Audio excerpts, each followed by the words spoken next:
Hello बच्चों, अगर आप भी एग्जाम देने वाले हैं बिहार बोर्ड से इस बार 2025 के बोर्ड परीक्षा में, चाहे आपका प्रथम पाली में हो या फिर द्वितीय पाली में, ठीक है। अगर आप भी मैट्रिक के छात्र हैं और इस बार एग्जाम देंगे 2025 के बोर्ड परीक्षा में, तो आप सभी के लिए वीडियो काफ़ी इंपॉर्टेंट होगा। वीडियो को अंत तक सारे देखना, ठीक है। फर्स्ट सीटिंग और सेकंड सीटिंग दोनों छात्रों के लिए वीडियो काफ़ी इंपॉर्टेंट होगा। यहाँ से आप लोग को सीधे डायरेक्ट देखने को मिलेंगे आप लोगों के बोर्ड परीक्षा में प्रश्न, तो अंत तक सारे देखना। एक एक प्रश्न इंपॉर्टेंट है आप लोगों के लिए, ठीक है। मैं फिर से बता रहा हूँ बच्चों, अगर आप भी क्लास 10th के छात्र हैं तो वीडियो को अंत तक सारे देखना। एक एक क्वेश्चंस आप लोग को यहाँ पे देखने को मिलेंगे बोर्ड परीक्षा में सीधे, तो अंत तक सभी देखना। चलिए हम लोग यहाँ पे शुरू करते हैं। वीडियो को लाइक कर लेना, चैनल को सब्सक्राइब कर लेना, ताकि इसी तरीके से हर एक सब्जेक्ट का नोटिफिकेशन आपको मिलते रहेंगे जब भी हम लोग वीडियो अपलोड करेंगे, तो ठीक है। और भी किसी तरह का अगर प्रॉब्लम है तो आप लोग जरूर कमेंट करके मुझे बताना, मैं आप लोग को हेल्प जरूर करूँ। तो चलिए हम लोग एक एक प्रश्न को देखते हैं और समझते हुए चलेंगे बच्चे कि किस तरीके से आप लोग को बनाने हैं। अंत तक सारे देखना, मैं फिर से बता रहा हूँ, ताकि इस पैटर्न पे या फिर सेम हूबहू क्वेश्चंस आप लोगों को यहाँ से काफ़ी सारे क्वेश्चंस देखने को मिलेंगे। और ये सारे क्वेश्चंस बिहार बोर्ड के द्वारा जारी ऑफिशियल क्वेश्चंस पेपर है, जो बहुत बार कई बार प्रीवियस ईयर्स में पूछे जा चुके हैं। वही क्वेश्चंस यहाँ पे आप लोग को देखने को मिल रहे हैं। देखिए यहाँ पे कहा गया बच्चे कि पहला प्रश्न कि दो समरूप त्रिभुजों की भुजाएं 2:3 के अनुपात में है, तो इनके क्षेत्रफलों का अनुपात क्या होगा। देखो ये इंपॉर्टेंट प्रश्न है और देख लेना, ये क्वेश्चंस आप लोग को हूबहू या फिर इसी पैटर्न पे एक क्वेश्चंस देखने को जरूर मिलेंगे, ठीक है।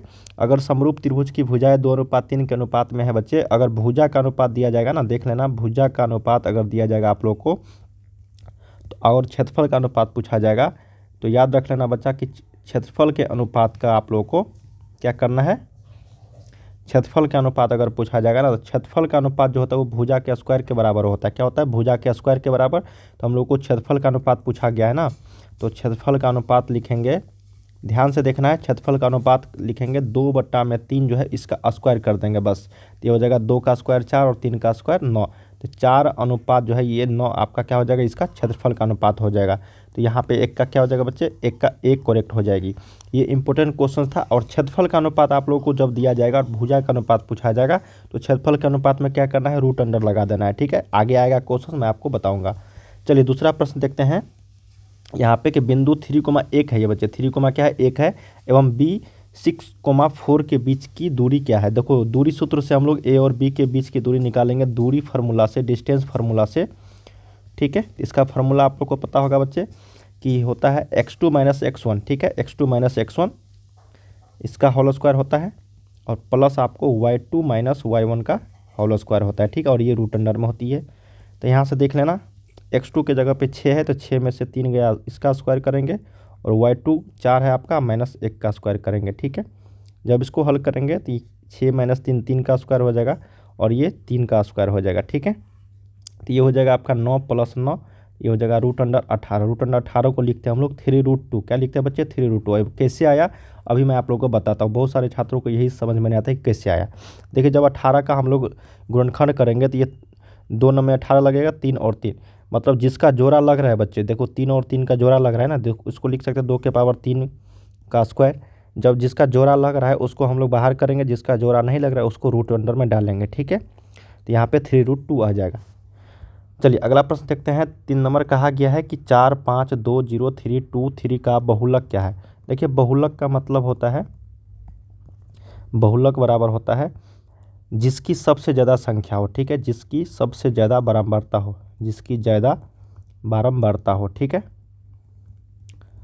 मतलब जो संख्या सबसे ज़्यादा बार आया है यहाँ पे, देखो 4, 5, 2, 0, 3, 2, 3, इसमें सबसे ज़्यादा बार जो है कौन सी संख्या है बच्चे, सबसे ज़्यादा बार। देखो यहाँ पे ये हिंदी वाला में एक छूट गया है, यहाँ पे देखो 4 के बाद 2 है, यहाँ पे क्या है, 2 है यहाँ पे, ठीक है। उसके बाद 5 है, तो उसके बाद हम लोग क्या करेंगे, 4, 2 के बाद 5 है, तो इसमें देखो सबसे ज़्यादा बार क्या आया है, 1, 2, 3, मतलब 2 जो है वो 3 बार आया है। तो यहाँ पे बहुलक जो हो जाएगा, बहुलक वो 2 हो जाएगा, ठीक है। बहुलक क्या हो जाएगा, 2 हो जाएगा, जो ऑप्शन नंबर ए में है। मतलब जिसकी ज़्यादा बारंबारता हो, जो सबसे ज़्यादा बार आया हुआ हो, वही इसका क्या होता है, बहुलक कहलाता है। 4 नंबर देखते हैं हम लोग कि कहा गया कि 2 वृत्तों की परिधियाँ 2:3 के अनुपात में है, तो उनकी त्रिज्याओं का अनुपात क्या होगा। देखिए जब भी इस तरह के प्रश्न पूछा जाएगा ना, इसका ट्रिक है बच्चे, अगर परिधि का अनुपात आप लोगों को दिया जाएगा, परिधि का अनुपात, ठीक है, तो ये आपका त्रिज्या के अनुपात के बराबर हो जाएगा। क्या हो जाएगा, त्रिज्या के अनुपात के बराबर। मतलब जो 2:3 दिया गया है ना परिधि का, तो वही अनुपात हो जाएगा त्रिज्या का भी। अब ये कैसे आया मैं आप लोग को ये भी बताता हूँ। तो 2:3 ही इसका आंसर हो जाएगा। देखिए परिधि का अनुपात होता है, परिधि होता है 2πr1। मान लेते हैं r1 पहला का है, दो वृत्त है ना, तो पहला का मान लेते हैं r1 और दूसरा का मान लेते हैं 2πr2। ठीक है, देखो 2π से 2π चला कट ही जाता है, इसलिए r1/r2। इसका मतलब जो वृत्त का परिधि होता है वो त्रिज्या के अनुपात के बराबर ही होता है। ठीक है, क्योंकि 2π जो है दोनों में कॉमन हो जाती है, बचता क्या है r1 और r2।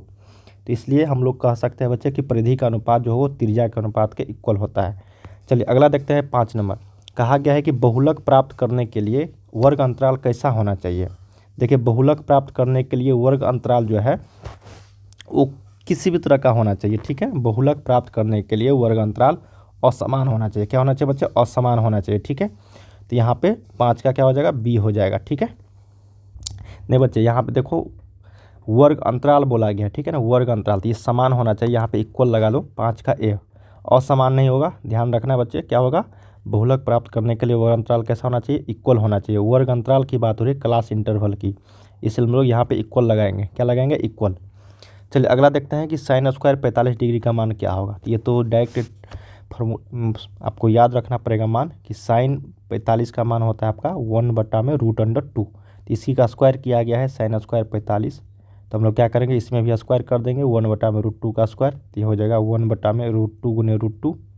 तो इसको जब हल करेंगे तो ये 1/2 आ जाएगा। जो ऑप्शन नंबर आपका बी में है यही इसका राइट आंसर हो जाएगा। चलिए अगला देखते हैं कि निम्नलिखित में से कौन परिमेय संख्या है। देखिए परिमेय संख्या की अगर बात करेंगे हम लोग, यहाँ पे देख सकते हो कि परिमेय संख्या यहाँ पे कौन कौन सा है। ठीक है, देखो ये तो है नहीं आपका, ये परिमेय है, ये भी आपका अपरिमेय है क्योंकि यहाँ पे 1/√2 आ जाएगा, और ये भी आपका नहीं है क्योंकि 91 जो है ये पूर्ण संख्या नहीं है। इसको देखते हैं, रूट अंडर में आपका 98 है, नीचा में 128 है। जब इसको 2 से लगाएंगे भाग तो ये 49 और ये 64। तो इसका मतलब ये हो गया √49/64। तो देखो 49 का होता है 7 और 64 का होता है 8, मतलब 7/8 इसका वैल्यू होता है। तो इसको हम लोग कह सकते हैं ये क्या है? परिमेय संख्या। आपका क्या है? परिमेय संख्या। तो ध्यान रखना इस तरह के प्रश्न को, इसमें कन्फ्यूज मत होना है। जो कटने वाली संख्या उसको कटा सकते हो। अगला देखते हैं बच्चे कि sine square theta plus cos square theta किसके बराबर होता है। तो देख सकते हो साइन स्क्वायर थीटा प्लस में आपका कॉस स्क्वायर थीटा जो होता है, ये फार्मूला होता है 1 के बराबर होता है। क्या होता है? 1 के बराबर होता है। इसका एक 2-3 और फार्मूला होता है, इसको ध्यान लेना। ये होता है आपका सेक स्क्वायर थीटा बच्चे माइनस में टेन स्क्वायर थीटा बराबर 1। ये भी फार्मूला पूछा जा सकता है। एक और होता है कि कॉसेक स्क्वायर थीटा माइनस में आपका कॉट स्क्वायर थीटा बराबर 1, और ये तो आपको पता ही है। ये साइन स्क्वायर थीटा प्लस आपको कॉस स्क्वायर थीटा बराबर 1। ये तीनों फार्मूला आपको क्या करना है बच्चे? याद रखना है। ठीक है, यहाँ पे हो जाएगा सी आंसर। चलिए 9 नंबर देखते हैं कि बिंदु -2, 2 किस पाद में होगा। बहुत ही शानदार प्रश्न है, याद रखना आप लोग को।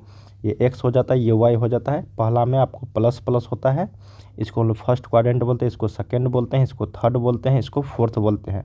मतलब प्रथम, द्वितीय, तृतीय, चतुर्थ। ठीक है, प्लस माइनस, यहाँ पे प्लस प्लस, इसमें आपको माइनस प्लस हो जाता है, उसके आपका माइनस माइनस, इसमें आपको प्लस और माइनस हो जाता है। ठीक है, तो हमको क्या कहा गया? पहले माइनस उसके बाद प्लस। तो माइनस प्लस इस किस में? द्वितीय में, तो इसलिए हम लोग कहेंगे ये द्वितीय पाद में हो जाएगा। ठीक है, हमेशा सबसे पहले x, y लिखते हैं, मतलब x का मान लिखेंगे -2 और y के जगह पे 2। हमेशा जब भी निर्देशांक लिखते हैं हम लोग तो x, y के फॉर्मेट में लिखते हैं। ठीक है, अगला देखते हैं कि बेलन का वक्र पृष्ठ का क्षेत्रफल क्या होगा। ये तो फार्मूला है बेलन का वक्र पृष्ठ क्षेत्रफल। देखिए बेलन के संबंध में 3 चीज़ आपको ध्यान में रखना है बच्चे। बेलन के संबंध में वक्र पृष्ठ क्षेत्रफल, ठीक है, वक्र पृष्ठ क्षेत्रफल ये होता है आपका 2πr(h). क्या होता है? 2πr(h). अगर संपूर्ण पृष्ठीय क्षेत्रफल पूछा जाएगा, संपूर्ण पृष्ठीय क्षेत्रफल ये हो जाएगा 2πr। ठीक है, उसके बाद r+h। क्या होता है बच्चे? 2πr × r+h। एक होता है आयतन। क्या होता है बच्चे? आयतन होता है इसका, ये होता है πr² h के बराबर। ये 3 फार्मूला आप लोग को ध्यान में रखनी है। ठीक है, बेलन के संबंध में। तो हम लोगों से पूछा गया वक्र पृष्ठ, तो ध्यान में रखें 2πr(h). क्या होगा? 2πr(h). अगला देखते हैं निम्नलिखित में से कौन द्विघात समीकरण नहीं है। देखिए बच्चे, द्विघात समीकरण नहीं है के बारे में पूछा गया है, तो हम लोग यहाँ पे बताएंगे कौन सा द्विघात समीकरण नहीं है यहाँ पे। ठीक है, देखो यहाँ पे तो 3 आ गया, तो ये द्विघात समीकरण नहीं होगा। इसको देखते हैं यहाँ पे, हाँ तो यही होगा ना बच्चे। देखो नहीं, यहाँ पे 3 आ गया, तो यहाँ पे भी तो 3 है, कैलकुलेशन करोगे तो कट जाएगा, तो ये तो द्विघात समीकरण हो सकता है बच्चे। क्या होगा? द्विघात समीकरण हो सकता है। ये भी आपका द्विघात समीकरण है, और इसको भी करोगे तो ये हो जाएगा x² माइनस में 4 बराबर 6, तो ये भी आपका द्विघात समीकरण है। ये नहीं है बच्चे, क्योंकि ये देखो यहाँ पे 1/x², और जब भी x² आ गया बट्टा में, तो इसका मतलब ये समीकरण ही नहीं बनेगा, क्योंकि यहाँ पे x के पावर -2 में आ जाएगा। ठीक है, x के पावर क्या होगा? माइनस में आ जाएगा x के पावर। तो मैंने आप लोगों को बता रखा है कि जब भी माइनस में रहेगा पावर, तो वो न बहुपद होगा न कोई समीकरण होगा। ठीक है, तो ऑप्शन नंबर यहाँ पे डी जो है ये द्विघात समीकरण आपका नहीं है। अगर होगा भी ना, इसको हल करोगे बच्चे, अगर होगा भी ना, तो ये देखो, अगर यहाँ पे x² एलसीएम लोगे तो x के पावर 4 आ जाएगा, और +1 बराबर 2, तो जब ये देखो x के पावर 4 आ गया मैक्सिमम, तो ये तो 4 घात वाले हो गया। ठीक है, हमको तो द्विघात समीकरण ही निकालना था, इसलिए 11 का डी जो है ये राइट हो जाएगा। चलिए अगला देखते हैं 12 नंबर। यदि त्रिभुज ABC में AC² बराबर AB² प्लस BC² है, तो कोण B की माप क्या होगा? ध्यान में रखना है बच्चे, यहाँ से देखो ABC में, ठीक है, ABC में हम लोग जानते हैं इसका स्क्वायर इसके स्क्वायर के अगर बराबर होता है, देखो AB² प्लस आपको BC² बराबर अगर AC² होता है, तो ये हम लोग कह सकते हैं पाइथागोरस प्रमेय के आधार पर समकोण त्रिभुज है। ठीक है, समकोण त्रिभुज में एक कोण 90 डिग्री होता है, तो ये कोण 90 डिग्री और इसके सामने कर्ण होता है, इसी के स्क्वायर के बराबर में ये होता है। ठीक है, तो ये कर्ण होगा। ठीक है ना, तो ये 90 डिग्री हो जाएगी यहाँ पे कोण बी का मान। 13 नंबर देखते हैं, इसकी माध्यिका क्या होगा।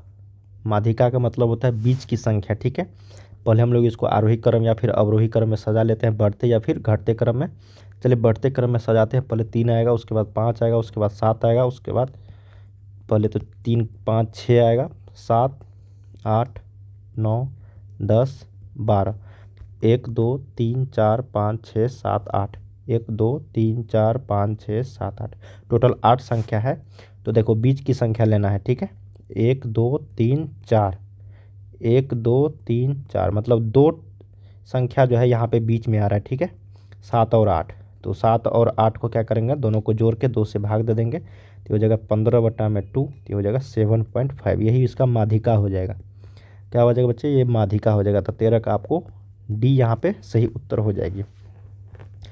अगला देखते हैं कि 2 पासों को एक साथ फेंका जाता है, तो दोनों पर 6 आने की प्रयिकता क्या है। काफ़ी सिंपल है प्रश्न। जब भी 2 पासे को अगर फेंकेंगे हम लोग, तो टोटल जो घटना होगा वो 36 होगा। टोटल क्या होगा? टोटल घटना 36 होगी। लेकिन दोनों पर 6 तो एक ही बार आएगा ना, दोनों पर 6 जो है यहाँ पे 6,6 तो एक ही बार आएगा। दोनों पर 6 जो आने की प्रयिकता है वो एक ही बार आएगा। ठीक है, और 1 2 2 3 3 4 4 5 5, ये जो 6 जो टर्म है यहाँ पे 6 6 1 1 2 3 4 5, ये सेम संख्या जो है एक ही बार आता है 2 पासों पे। ठीक है, तो एक और टोटल कितना है 36, तो 1 में यहाँ पे 36 जो ये सही उत्तर हो जाएगी, जो ऑप्शन नंबर एम है। इसी को प्रयिकता बोलते हैं। जो टोटल होगा उसको नीचे में लिखेंगे और जो घटना होगा आने की उसको ऊपर लिखते हैं। अगला देखते हैं कि 4 के कितने गुणज, क्या प्रश्न है बच्चे? कहा गया कि 4 के कितने गुणज 10 और 250 के बीच पड़ते हैं। तो 4 के कितने गुणज, सबसे पहले तो 10 से बड़ा लेना है और 250 से छोटा लेना है। तो 4 के गुणज तो हमको पता है 12, उसके बाद 16, उसके बाद 20, इसी तरीके से 250 क्या कट रहा है 4 से, अगर कट रहा है तो लिखेंगे, नहीं तो इसमें भाग देंगे। 250 में 4 से अगर भाग देंगे तो 4 छक्के 24, एक बचेगा 10, तो 10 तो नहीं कटेगा, तो इसका मतलब 250 से नीचा लेंगे। अगर हम लोग 248 इसको करते हैं, देखो इसको ध्यान रखना है, 250 में अगर हम लोग 24 यहाँ पे देते हैं तो एक बचेगा। अब देखो 4 दूनी 8, तो ये 8 मतलब 8 होना चाहिए यहाँ पे। कितना कम है ये 8 से, मतलब 10 से कितना कम है, मतलब कितना घटाएंगे तो 8 आ जाएगा 2, इसलिए हम लोग 250 में 2 घटाएंगे तो 248 हो जाएगा। तो यहाँ पे 248 जो लास्ट टर्म हो जाएगी। तो हम लोग अब निकाल सकते हैं समांतर श्रेणी वाले फार्मूला से Tn का मान 248 बराबर a + n - 1d 12 + 4, तो ये हो जाएगा, इधर लेकर आएंगे तो ये हो जाएगा 236/4 बराबर n-1। ठीक है, इसको कटाएंगे हम लोग। 4 पंचे 20, 4 9 में 36, 4 पंचे 20, 4 9 में 36, तो ये हो जाएगा n का वैल्यू 60। -1 इस साइड लेकर आएंगे तो +1 हो जाएगी 60। 15 का आपको ए जो है यहाँ पे करेक्ट आंसर हो जाएगा। चलिए 16 देखते हैं। अगला प्रश्न हमारे पास है कि निम्नलिखित में से कौन अपरिमेय संख्या है। देखो अपरिमेय संख्या, ये तो परिमेय हो जाएगा क्योंकि 8/6 हो जाएगी, ये भी आपका 9 हो जाएगा, ये भी आपका 7/9, लेकिन ये जो है आपका अपरिमेय संख्या, ये परिमेय संख्या के रूप का नहीं है। 16 का सी जो है ये करेक्ट हो जाएगी बच्चे। चलिए अगला देखते हैं हम लोग, निम्नलिखित में से कौन बहुपद नहीं है। ये तो बहुपद है, ये भी आपका बहुपद है बच्चे, लेकिन ये देखो ये आ गया तो ये बहुपद आपका नहीं होगा। जब भी आपको बता रहा था देखो, नहीं होने के लिए बहुपद क्या होना चाहिए। देखो जब भी आपको रूट अंडर में x का मान आ जाए, 1/x आ जाए, x के पावर माइनस में कुछ आ जाएगा, ठीक है, या फिर x के पावर इस तरीके से देखने को मिलेंगे, सारे क्या होता है बच्चे, बहुपद नहीं होते हैं। ठीक है, ये नॉर्मल बहुपद है, ये सब हो सकते हैं, लेकिन ये जो है आपका बहुपद नहीं है, इसलिए ऑप्शन नंबर 17 का हम लोग सी लगाएंगे। क्या लगाएंगे, सी। अगला देखते हैं कि साइन थीटा का मान 3/5 है तो कॉस थीटा का वैल्यू क्या होगा। इसका फार्मूला कॉस थीटा बराबर 1 माइनस में क्या होता है बच्चे, साइन स्क्वायर थीटा। ठीक है, ये तो रूट अंडर में लगाना पड़ेगा। इसको अगर हल करोगे या नहीं तो फिर आप लोग दो मेथड से बता सकते हो इसको, या फार्मूला से या फिर लंब बटा में कर्ण से। ठीक है, 3/5 ये होता है p बटा में आपका h, तो b निकालेंगे हम लोग, तो 5 का स्क्वायर में से 3 का स्क्वायर घटाएंगे तो रूट अंडर 16 आ जाएगा, तो ये 4, इसका मतलब b का वैल्यू 4 आ गया। तो कॉस थीटा बराबर हम लोग जानते हैं b बटा में h होता है, तो b का वैल्यू 4 आया, h का वैल्यू 5 है, तो 4/5 आंसर हो जाएगा, जो ऑप्शन नंबर आपको ए में है 18 का ए बच्चे राइट हो जाएगी। ठीक है, 19 देखते हैं यहाँ पे, 2 cos थीटा का मान रूट अंडर 3 है। देखो 2 cos थीटा बराबर है रूट अंडर 3 बच्चे। ठीक है, अगर cos थीटा का वैल्यू रखेंगे इसे तो √3/2 आ जाएगा, जो हम लोग जानते हैं cos 30 डिग्री के बराबर होता है। cos से cos गया तो थीटा का वैल्यू 30 डिग्री आपका राइट आंसर हो जाएगी। क्या हो जाएगा, 30 डिग्री सही उत्तर हो जाएगी। निम्नलिखित में से कौन सी घटना की प्रायिकता नहीं हो सकती। देखो घटना की जब प्रायिकता नहीं हो सकती, माइनस में कभी नहीं होगा। क्या होगा, माइनस में कभी नहीं होगा। याद रखना है, जीरो से जो प्रोबेबिलिटी होता है p प्रायिकता, देखो प्रायिकता का जो वैल्यू होता है वो 0 के बराबर, 0 से बड़ा, 1 के बराबर या फिर 1 से छोटा, ये ध्यान में रखना है आप लोग को, प्रायिकता का वैल्यू होता है। ठीक है, 15% हो सकता है लेकिन 115% नहीं होगा। ठीक है ना, 0.7% हो सकता है, ये हो सकता है, लेकिन ये जो है आपका नहीं होगा, माइनस में कभी नहीं होगी। अगला देखते हैं कि यदि किसी वृत्त की त्रिज्या दुगुनी कर दी जाए तो पुराने एवं नए वृत्त के क्षेत्रफलों का अनुपात क्या होगा। देखो पुराने का होता है πr1 का स्क्वायर। ठीक है, 2 वृत्त है ना, तो ये हो जाएगा πr2 का स्क्वायर, पाई से पाई गया, r1 को रहने देते हैं। दूसरा को क्या किया है ना, त्रिज्या को दुगुना कर दिया है। ठीक है, क्या किया है, त्रिज्या को दुगुना कर दिया है, तो इसको हम लोग क्या करेंगे, दुगुना कर देंगे, तो ये हो जाएगा r का स्क्वायर बट्टा में 4r स्क्वायर, ये कट जाएगा, तो हो जाएगा 1/4, मतलब 1:4। क्या हो जाएगा, 1:4। ये पुराना हो गया और ये नया हो गया, ये ओल्ड हो गया, ये आपका न्यू हो गया, 1:4 इसका सही उत्तर हो जाएगी। नेक्स्ट है कि बिंदु -5,7 और -1,3 के बीच की दूरी सूत्र से हम लोग इसको निकाल सकते हैं। हम लोग जानते हैं दूरी सूत्र क्या होता है यहाँ पे, x2 - x1, तो -1 + 6 हो जाएगा ये, बट्टा क्या होता है, x2 - x1 का होल स्क्वायर, प्लस होता है y2 माइनस में y1 का होल स्क्वायर। ठीक है, इसका मान हम लोग रख देंगे अब, x2 के जगह पे -1, माइनस माइनस प्लस हो जाए 5 का स्क्वायर प्लस 3 - 7 का स्क्वायर। ठीक है, जब इसको हल करेंगे हम लोग, देखो ये हो जाएगा 4 का स्क्वायर, ये हो जाएगा 4 का स्क्वायर। ठीक है, तो हो जाएगा 16 + 16, तो हो जाएगा रूट अंडर में 32, जो हम लोग जानते हैं 4√2 होता है। क्या होता है, 4√2। ऑप्शन नंबर आपको सी करेक्ट होगा यहाँ का। कहा गया कि बाह्य स्पर्श करने वाले 2 वृत्तों के उभयनिष्ठ स्पर्श रेखाओं की संख्या कितनी होती है। देखो एक कोई वृत्त है यहाँ पे,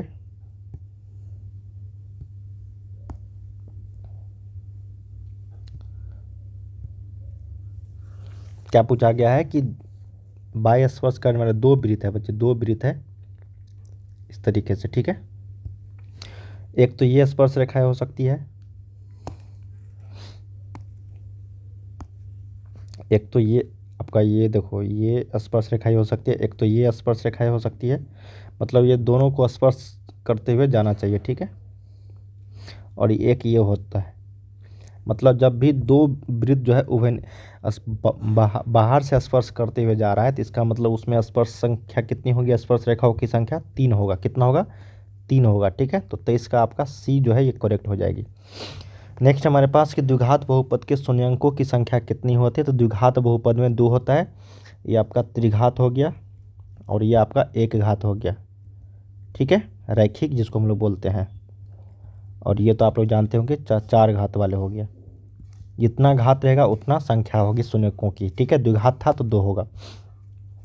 अगला प्रश्न हमारे पास लास्ट प्रश्न है बच्चे, इसके आगे का प्रश्न हम लोग अगले वीडियो में देखेंगे। देखो कहा कि पी एक्स का value x² minus 2x plus 5 में शून्यांक है अल्फा और बीटा, तो अल्फा प्लस बीटा का मान क्या होगा। बहुत ही शानदार है।